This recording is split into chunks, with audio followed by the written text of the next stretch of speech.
Anak itu nggak perlu merasa kecil hati kalau belum bisa maksimal di sana, karena semua pasti mengalami proses, semua belajar. Dengan belajar, dengan kita gagal itu artinya kita mengetahui, oh berarti nanti ke depan kita jangan seperti itu lagi gitu. Ya kita tuh sebenarnya kalah itu cuman sama diri sendiri sih gitu. Jadi apakah kita bisa mengalahkan diri sendiri atau kita mengalah dengan diri kita sendiri kan? Kalau kita mau mengikuti ya udah deh nanti aja gitu kan, itu kan kita juga bisa sebenarnya, cuman itu semua kan pilihan kita gitu.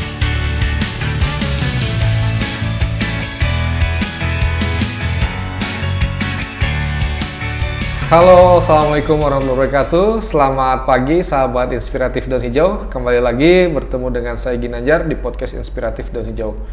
Hari ini kita kedatangan tamu yang luar biasa, seorang ibu rumah tangga tapi juga membuka usaha, dan beliau adalah mantan atlet nasional olahraga kempo. Betul ya Bu, seperti itu ya? Halo, kita kenalan dulu ya teman-teman sekalian bersama dengan Ibu Yosi Agriani Aribowo. Halo Ibu Yosi, apa kabarnya Bu? Alhamdulillah baik Pak. Baik ya, oke. Mungkin teman-teman kita berkenalan dulu dengan Ibu Yosi. Silakan Ibu untuk memperkenalkan diri ke sahabat-sahabat inspiratif daun hijau di luar sana. Halo sahabat inspiratif daun hijau, nama saya Yosi, saya orang tua murid dari salah satu siswa di SD Al-Azhar Syifa Cibubur, kelas 6. Saya apa ya Pak?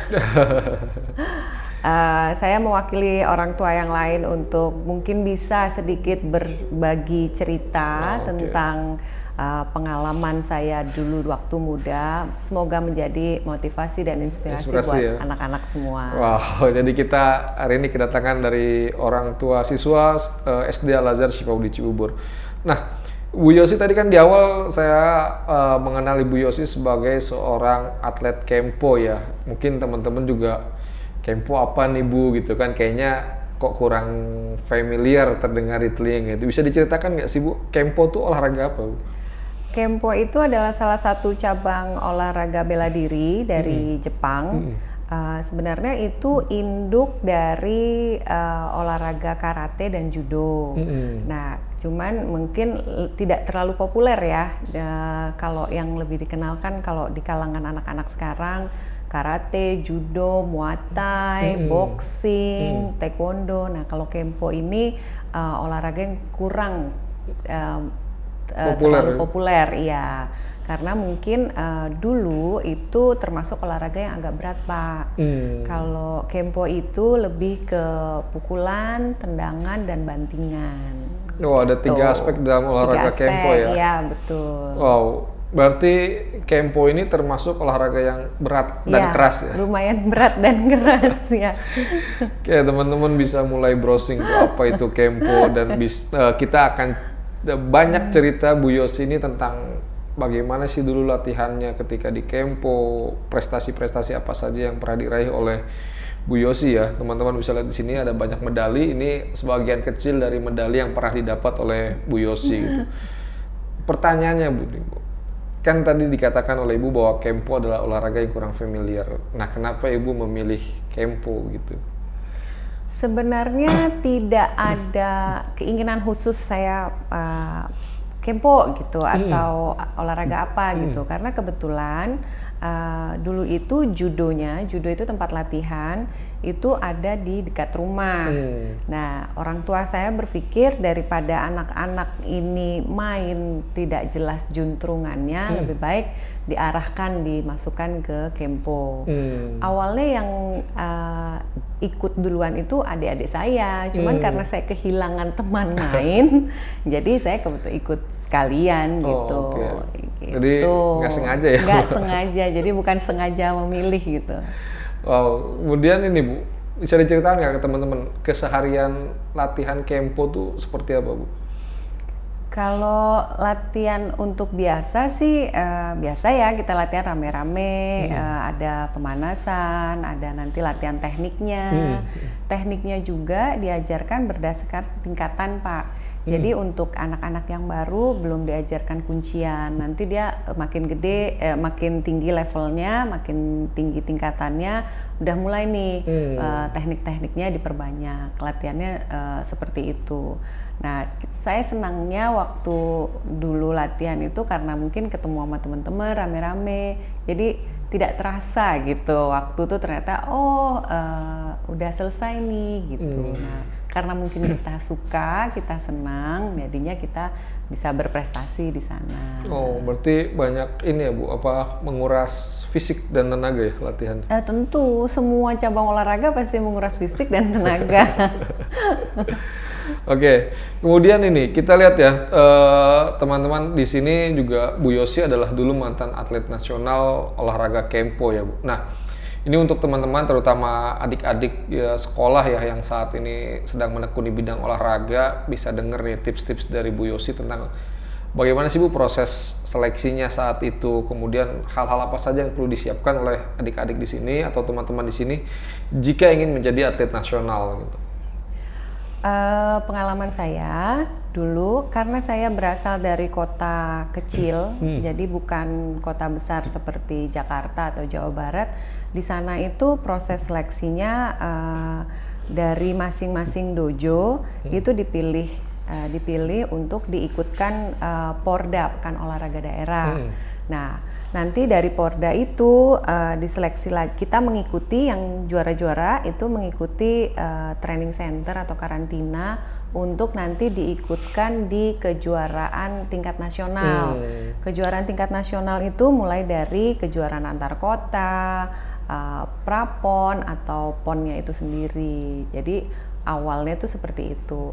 Nah, yang perlu saya tekankan adalah anak-anak itu nggak perlu merasa kecil hati kalau belum bisa maksimal di sana, karena semua pasti mengalami proses, semua belajar. Dengan belajar, dengan kita gagal itu artinya kita mengetahui, oh berarti nanti ke depan kita jangan seperti itu lagi gitu. Karena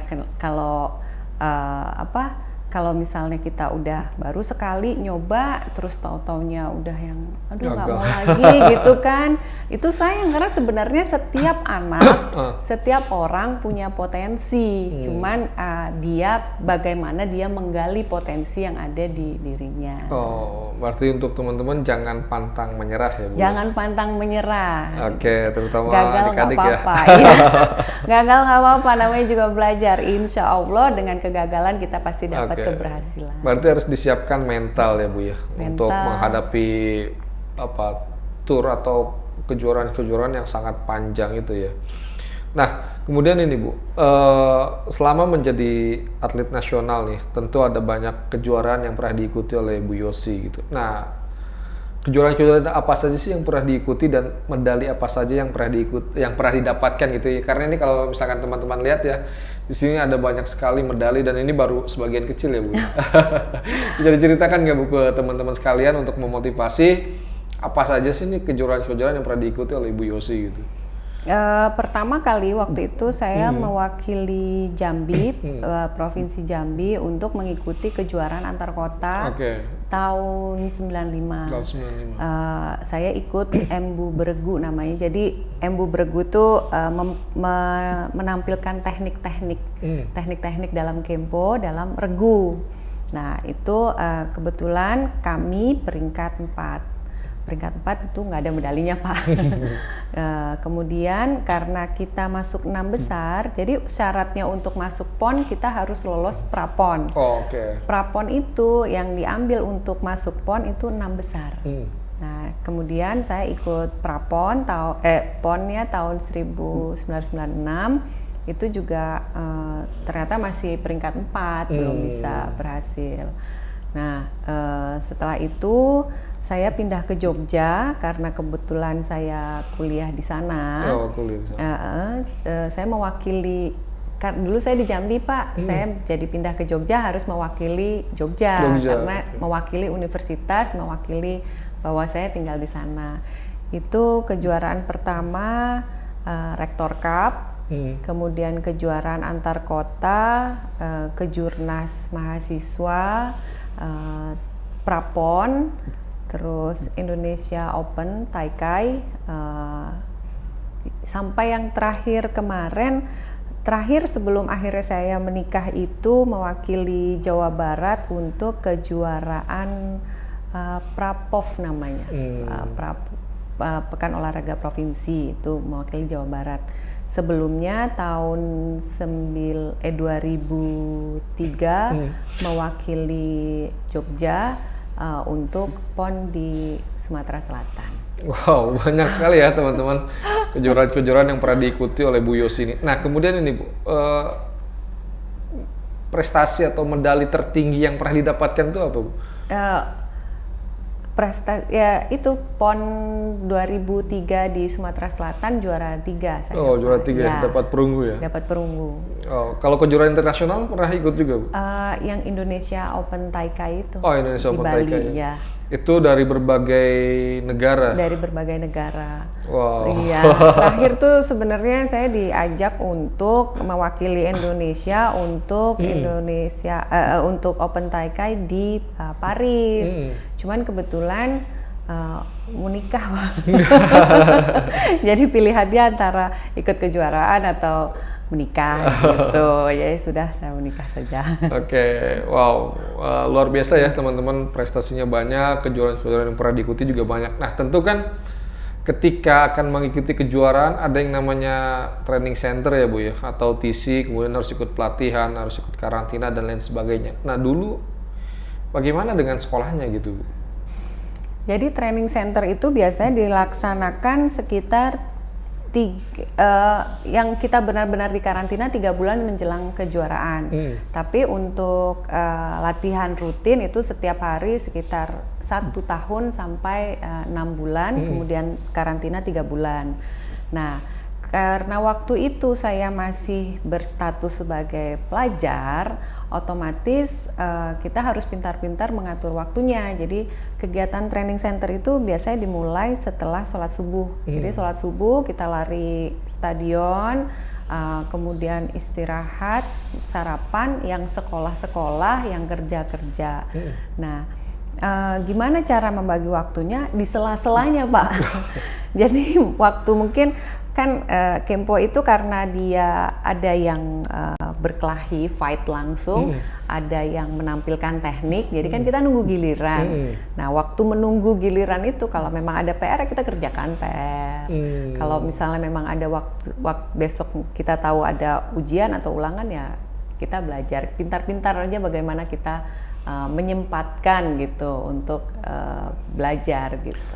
Berarti Bu Yos ini mengenal tidak ada istilahnya nggak punya waktu ya, sebenarnya ada waktu ya untuk membagi latihan dan juga bisa belajar ya, akademis gitu ya. Iya, kita tuh sebenarnya kalah itu cuman sama diri sendiri sih gitu.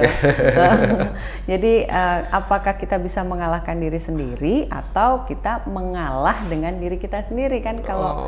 Kalau kita mau mengikuti ya udah deh nanti aja gitu kan, itu kan kita juga bisa sebenarnya, cuman itu semua kan pilihan kita gitu Pak. Oke, berarti buat teman-teman yang saat ini mengerjakan berbagai macam pekerjaan atau profesi bisa kok ya melakukannya di sela-sela waktu itu ya, ataupun misalkan untuk adik-adik yang masih sekolah, para pelajar, tips tadi dari Bu Yos ini bisa digunakan gitu. Jadi di sela-sela latihan bisa belajar, di sela-sela belajar juga bisa latihan ya, seperti itu kali ya Bu. Insya Allah bisa, saya yakin anak-anak Indonesia tuh anak-anak pintar, anak-anak hebat semuanya. Nah ini Bu, kemudian selain berprestasi tadi ya di bidang olahraga Kempo, kalau di sekolah bagaimana nih Bu? Di sekolah saya pelajar seperti biasa, sekolah seperti biasa. Yang anak-anak perlu sadari bahwa tiap anak itu bisa, anak itu mampu, cuman bagaimana dia mengelola dirinya. saya merasa karena kewajiban saya pelajar, selain saya berkegiatan di luar sekolah itu Kempo, saya berarti harus belajar juga kan Pak.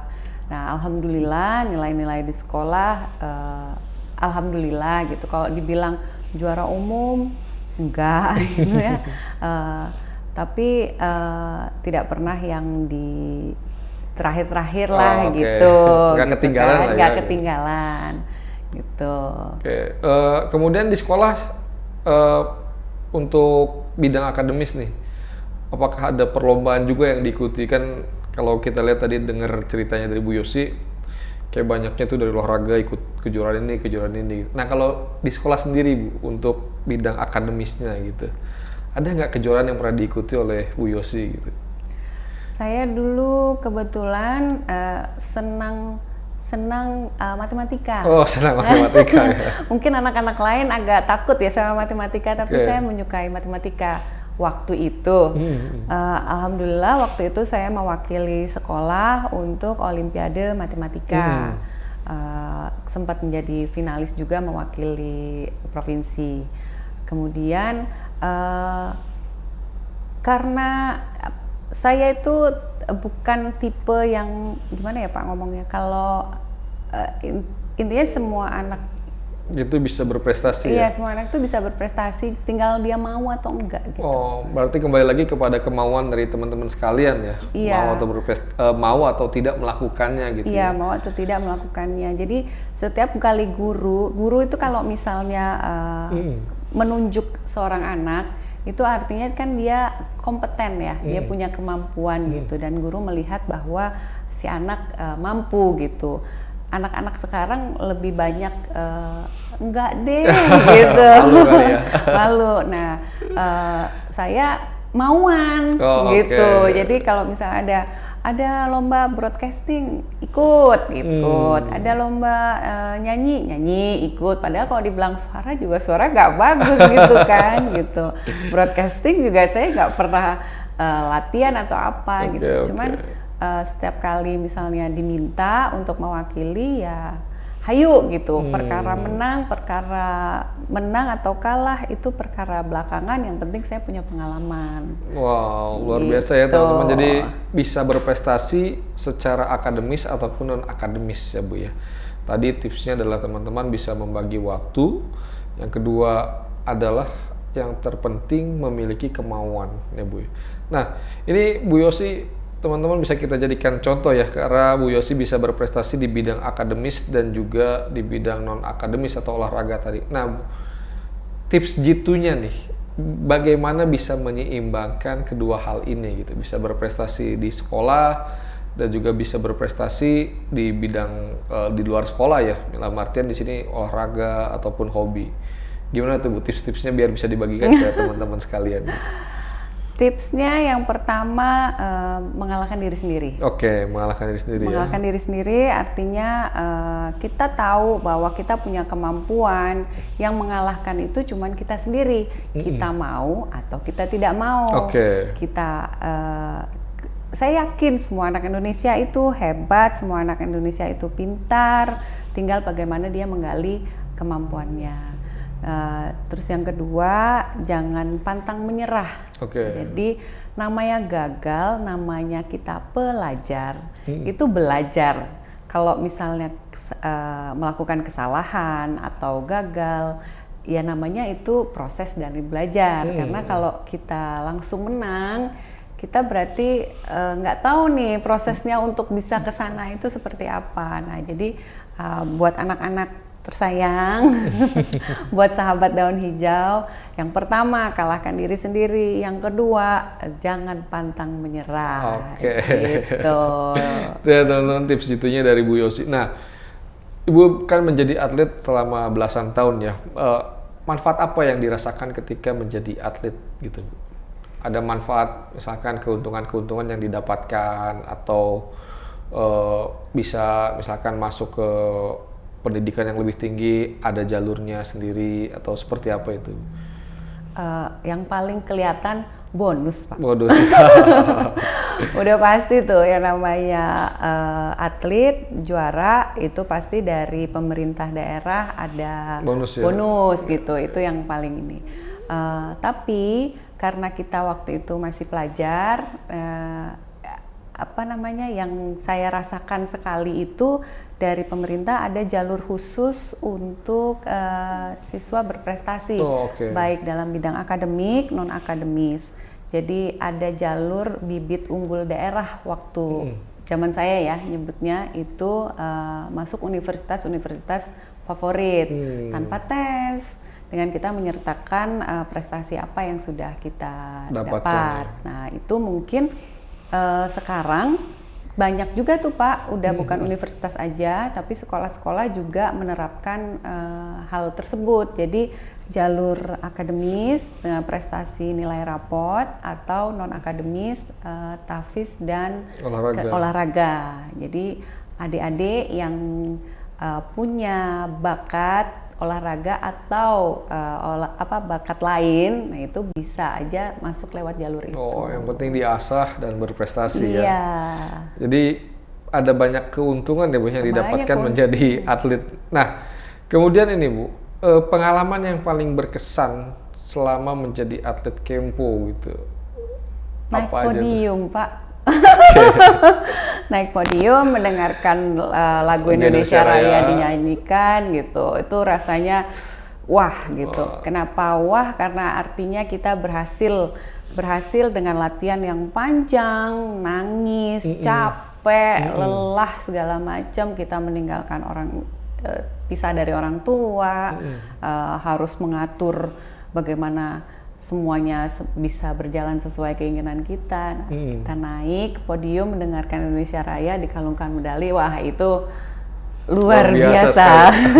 Nah di sini kita lihat ya teman-teman, mungkin saya ambil salah satu medalinya ya Bu ya, bisa diceritakan ke teman-teman nih. Ini persaudaraan bela diri Kempo Indonesia Kota Bogor. Ini Bu Yosi, kejuaraan nasional Kempo Antar Kota 2 Bogor tahun 2022 di Gor Pajajaran. Nah ini bisa diceritakan nggak Bu, gimana dapetin medali ini gitu ke teman-teman sekalian? Ya udah lama juga ya Pak, saya agak lupa. Ini kejuaraan antar kota, jadi dilaksanakan sebelum prapon. Oh, sebelum prapon. Ya, sebelum prapon. Jadi kita diseleksi, ada kejuaraan antar kota untuk menyeleksi kira-kira siapa yang bisa nanti masuk prapon. Itu seperti itu. Oke, berarti tadi ya hal yang berkesan adalah mendapatkan medali-medali. Karena ini bukti bahwa itu apa, keringat dan air mata terbalaskan ya. Rasa jauh dari orang tua kan waktu itu. Berarti ya makanya kan para atlet itu sangat senang sekali ya dengan selebrasi ketika berhasil memenangkan suatu kejuaraan atau suatu pertandingan ya Bu ya, seperti itu ya.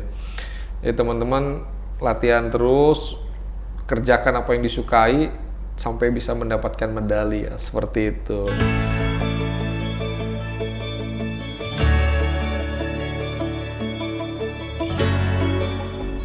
Nah Bu Yosi ini kan tadi sudah banyak bercerita ya Bu tentang perjalanan karir menjadi atlet nasional dan lain sebagainya gitu.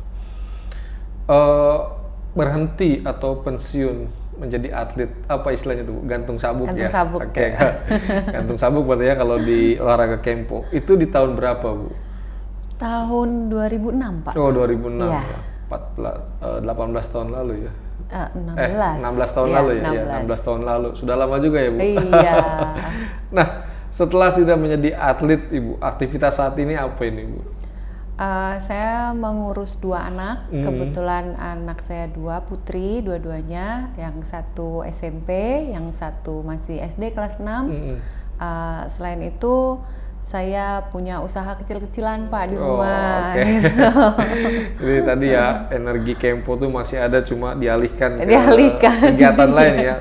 Nah ini di depan kita teman-teman ada produk usahanya Bu Oci ya. Ini boleh diceritakan kan nih Bu, usaha apa sih Bu di rumah itu? Jadi sambil mengasuh anak, mendidik anak juga usaha juga gitu ya? Iya. Oke.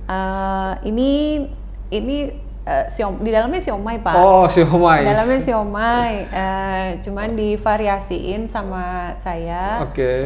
Nyebutnya cake siomay. Oh, cake siomay. Iya, ini kan varian lain lah dari Oke, siomay. oke. Makan konvensional kan cuman siomay kasih bumbu kacang udah selesai makan. Nah ini cake siomay. Oke. Berarti selain siomay apa aja nih Bu? Usaha makanan. Ada lauk-laukan karena kita ibu rumah tangga ya. Keseringan kan ibu rumah tangga itu masalahnya itu dengan antar jemput anak sekolah dan masak di rumah. Nah, karena saya melihat peluang anak-anak, ada sebagian ibu-ibu yang keteteran masak di rumah. Nah, saya bikin lauk gitu. Oh, oke. Berarti usaha rumahan yang bisa dikelola tapi tetap juga tadi sebagai ibu yang mengasuh anak-anak bisa tetap terjaga ya Bu ya, kayak gitu. Nah, ini berarti kalau misalkan para penonton, teman-teman podcast Daun Hijau ini mau memesan somai atau makanan-makanan yang lain, nanti bisa kita taruh nomor WhatsApp-nya di sini ya Bu. Boleh. Oke. Boleh, silakan. Bisa langsung datang bisa langsung WhatsApp teman-teman ke Bu Yosi untuk memesan makanan somai ataupun makanan-makanan yang lain ya Bu ya. Wow, luar biasa. Jadi setelah menjadi atlet, menjadi ibu rumah tangga atau sempat bekerja dulu Bu dulu? Saya sempat bekerja. Oh, sempat bekerja dulu bekerja di perusahaan, salah satu anak perusahaan dari UGM. Kemudian setelah saya melahirkan anak pertama, ya itu kan akhirnya memutuskan untuk udah di rumah saja gitu. Okay. Nah, untuk mengisi waktu saya usaha kecil-kecilan. Jadi anak bisa tetap terurus dengan baik, tapi juga ada aktivitas lain juga ya, menyalurkan hobi. Benar. Oke, kemudian ini Bu, berarti ini sudah berjalan lama ya Bu ya untuk produk makanan ini? Alhamdulillah sudah dari 2010 Pak. Wow, 2010 ya? Iya.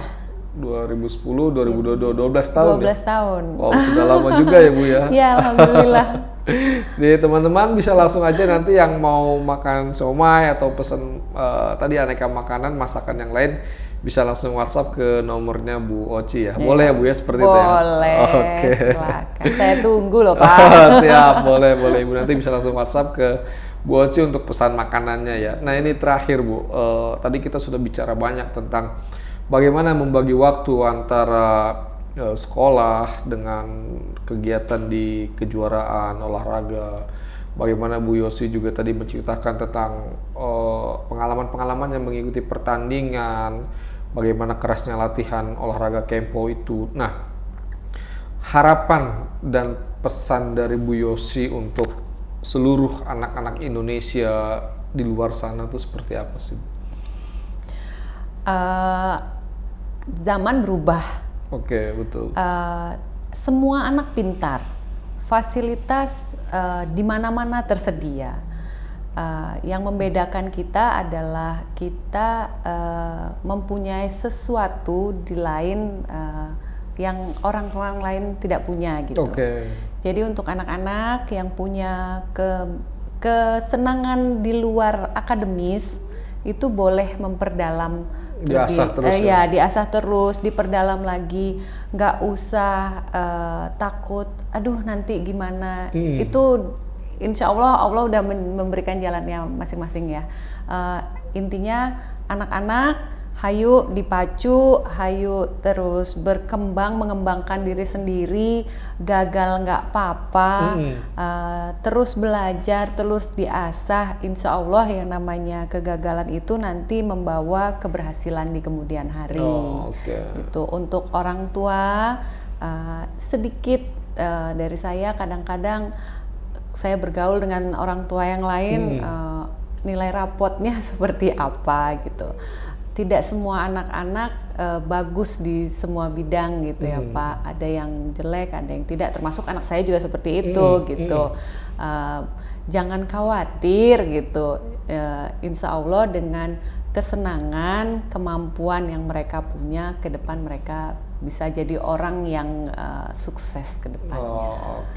Wow, terima kasih banyak Bu Oci untuk pesan-pesan dan harapannya untuk seluruh anak-anak di Indonesia, dan juga tadi ada pesan-pesan juga untuk para orang tua penonton podcast Daun Hijau di luar sana. ya kita tetap mengarahkan anak-anak, berikan yang terbaik untuk mereka, dan anak bukan dibiarkan tapi berkembang sesuai dengan tahap perkembangannya, sehingga mereka bisa berprestasi di bidangnya masing-masing ya. Karena setiap anak berbeda ya, tidak harus sama prestasinya. Tidak harus sama, semua pasti punya kelebihannya masing-masing. Tinggal betul. kita gimana menggalinya, menggali dan mengarahkannya. Mengarahkannya, betul banget. Wow, terima kasih banyak Bu Yosi untuk kehadirannya di podcast Inspiratif Daun Hijau ini, sangat menginspirasi sekali ya teman-teman. Mantan atlet nasional olahraga kempo, hati-hati kalau ketemu Bu Yosi di jalan, bisa kena bantingan atau pukulan ya Bu. Masih ingat mungkin jurus-jurusnya sedikit, ya? Masih sedikit. Yang diingat teriakannya Pak. Oke, yang diingat teriakannya saat gitu ya kayak. Saat neriakin anak-anak untuk belajar. Terpakai ya. Terpakai.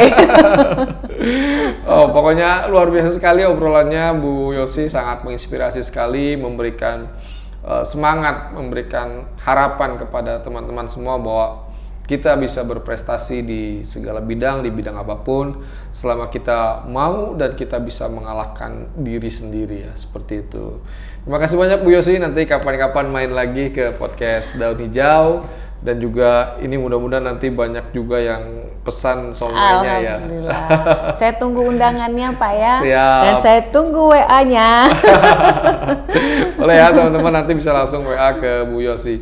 Demikian teman-teman podcast inspiratif hari ini, kita berbincang dengan mantan atlet nasional olahraga kempo. Sampai bertemu lagi di podcast-podcast inspiratif berikutnya bersama saya Ginanjar di podcast inspiratif Daun Hijau. Wassalamualaikum warahmatullahi wabarakatuh. Bye.